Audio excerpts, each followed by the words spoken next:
వాళ్ళు ఎందుకు ఇవ్వలేదంటే అయిష్టంగా ఉన్నారు అనే మాట చెప్పినాం. అయిష్టంగా ఉన్నోని దగ్గరికి మళ్ళీ మన ఎమ్యూనరేటర్ని పంపన్నా, లేకపోతే అయిష్టంగా ఉన్నోడే మళ్ళీ మన దగ్గర రావన్నా?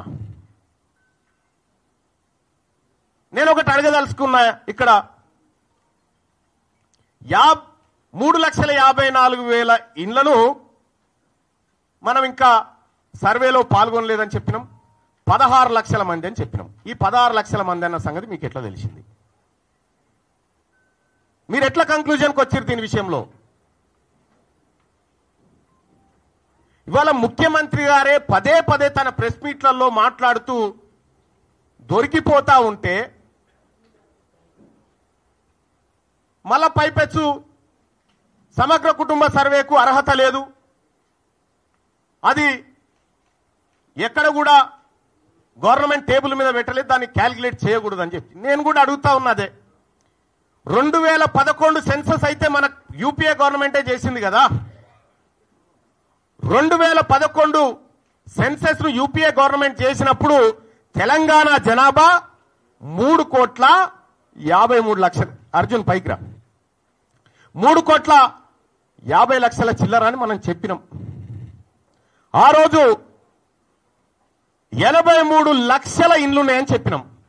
ఇలా ముఖ్యమంత్రి గారు చెప్పినటువంటి లెక్క 1,15,00,000 ఇండ్లున్నాయని చెప్పారు.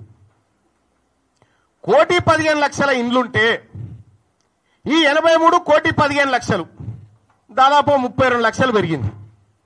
32 లక్షల మంది ఇండ్ల కొత్త ఇండ్లు వస్తే అందులోకి ఒక్కడా నిలడం? మరి 32 లక్షల ఇండ్లలోంచి ఒక్కొక్క మనిషిని లెక్క పెట్టినా కూడా తెలంగాణ జనాభా 3,90,00,000 కావాలి. కానీ ఎందుకు కాలే? ఇలా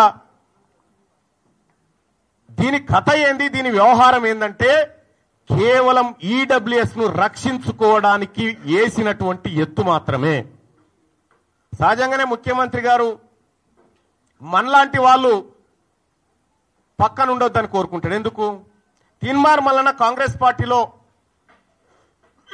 ఉండి ఓపెన్ గా జరిగినటువంటి అన్యాయాన్ని ప్రశ్నిస్తా ఉంటే ఆయనకు శవన పట్టది. నేనే కదా ఈడబ్ల్యూఎస్ కోటా అన్యాయంగా 6.98% ఉన్నటువంటి వాళ్లకు 10% రిజర్వేషన్ ఇస్తురని నేనే 4 సార్లు రిప్రజెంటేషన్ ఇచ్చిన. మీకు అది తెలియనట్టుగా మీరు యాక్టింగ్ చేసి మీరు ప్రవర్తించేటువంటి తీరు చాలా జుగుప్సాకరంగా ఉంటుంది. మీకు తెలియదా ఈడబ్ల్యూఎస్ కోటా ఎట్లా ఇంప్లిమెంట్ చేస్తున్నారో? ఇలా 100% ఉన్నటువంటి బీసీలకు 27% రిజర్వేషన్, 10% లేనటువంటి అగ్రవర్ణాలకు 10% రిజర్వేషన్ ఇస్తే ఈ అన్యాయాన్ని ప్రశ్నించడం బీసీగా, బీసీల రక్తం పంచుకొని పెట్టిన బిడ్డగా నా హక్కు, అది నేను మాట్లాడతా. ఇలా నీ వర్గాల రక్షణ కోసం నువ్వు సమగ్ర కుటుంబ సర్వే ఏది మొన్న చేసిన సర్వేని అడ్డం పెట్టుకున్నావు కదా, మరి నా వర్గాల హక్కుల కోసం, నా వర్గాల రిజర్వేషన్ల కోసం నేను కూడా మాట్లాడతా కదా. అదే చేసిన నేను. ఇవాళ కాంగ్రెస్ పార్టీని కాపాడాలంటే, కాంగ్రెస్ పార్టీని రక్షించాలంటే ప్రజల్లో క్లారిటీ ఉండాలి. మనం సర్వే చేస్తే 90 ఏళ్ల తర్వాత సర్వే చేసినా మీరు చెప్తే సప్పట్లు కొట్టేటోడు లేడు, పాలాభిషేకం చేసినోడు లేడు. నీకు బీసీ వర్గాలు ఎవరు నమ్మలే. పైగా మొన్న మాట్లాడి నన్ను దోషిగా నిలబెట్టిరు, విలన్ చేసిరంటే విలనే అంటారు. ఆ విషయంలో విలనే అంటారు. ఆ విషయంలో మీరు చేసింది పక్కా సమాచారం అయితే, పక్కా సేకరించిన లెక్కలే అయితే ముఖ్యమంత్రి గారు ఆ సర్వేకు మీరు బాధ్యత వహిస్తారా?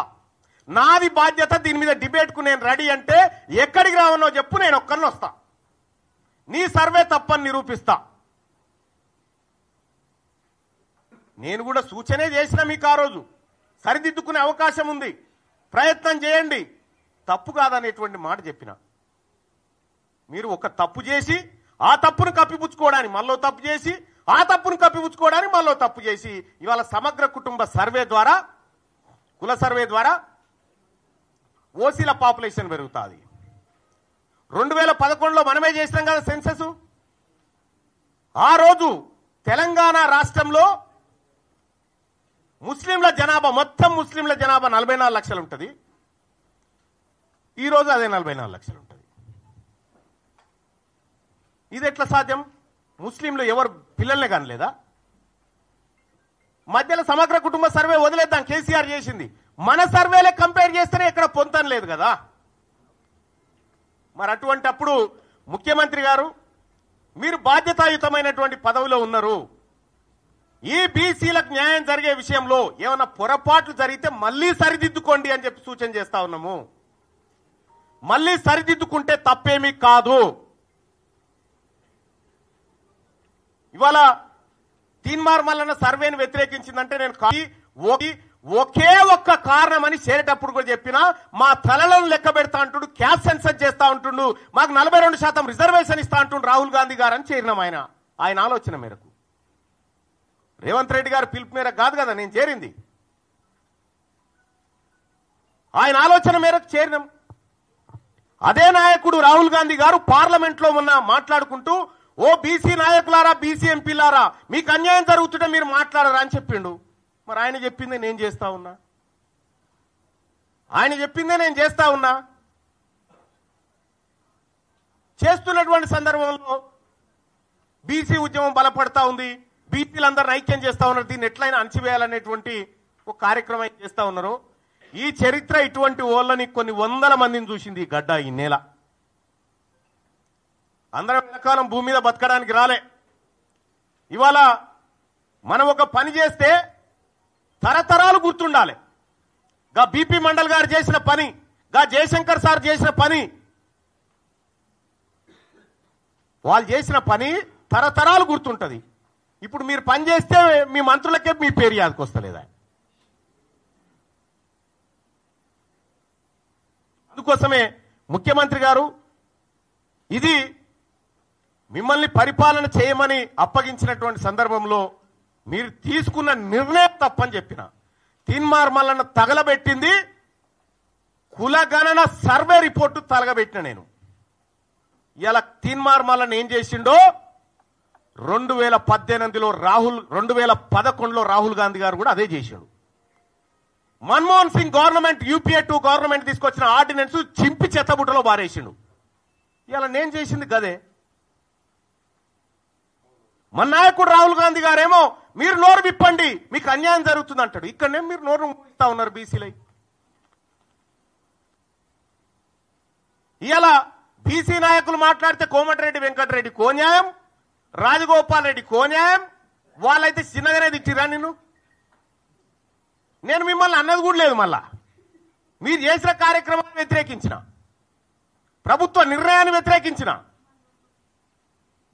కుద్దు రాజగోపాల్ రెడ్డి గారు అనే నువ్వు బ్లాక్ మెయిలర్ అని చెప్పి, వెంకటరెడ్డి గారు 50 కోట్లు పెట్టి తెచ్చుకున్నావని తిట్టే.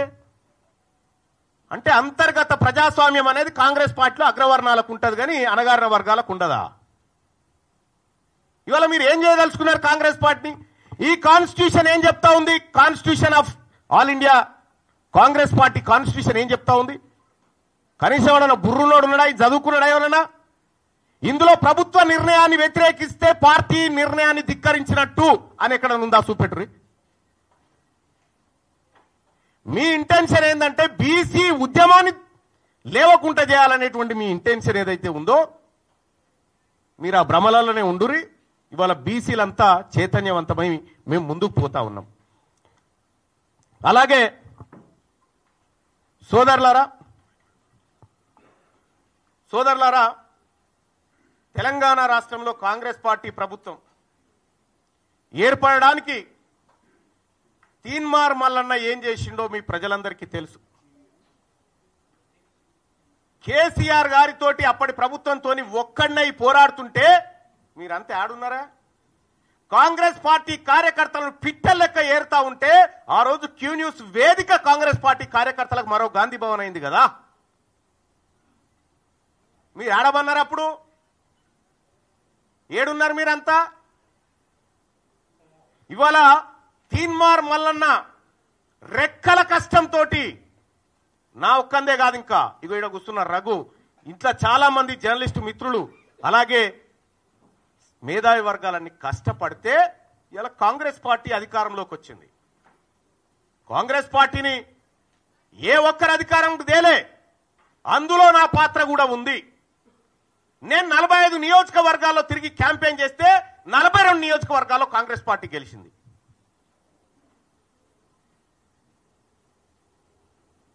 తీన్మార్ మల్లన్న ఏం చేసిన కాంగ్రెస్ పార్టీ కంటే నువ్వు కూర్చున్న కుర్చీ పునాది పడడానికి నేను తీన్మార్ మల్లన్నను కూడా కారణం. మరి మీకు జీర్ణించుకోలేక 2028లో బీసీ ముఖ్యమంత్రి అంటే మీకేమైనా ఇబ్బంది అవుతా ఉందా? మీకు ఇబ్బంది అయితే మేమేం చేయలేము. కానీ మా లక్ష్యం ఒకటే, 2028లో ఖచ్చితంగా తెలంగాణ రాష్ట్రానికి బీసీ ముఖ్యమంత్రి అయ్యి తీర్తాడు. ఇది మా బీసీలుగా మేమందరం చేసుకుంటున్నటువంటి శపథం. పాపం అంజన్ కుమార్ యాదవ్ మాట్లాడిండు, హనుమంతరావు గారు మాట్లాడితే పార్టీ లైన్ దాటొద్దు. కోమటిరెడ్డి వెంకటరెడ్డి వీడియో ఇప్పుడు ఎవరు నాకు పంపితే చూసినా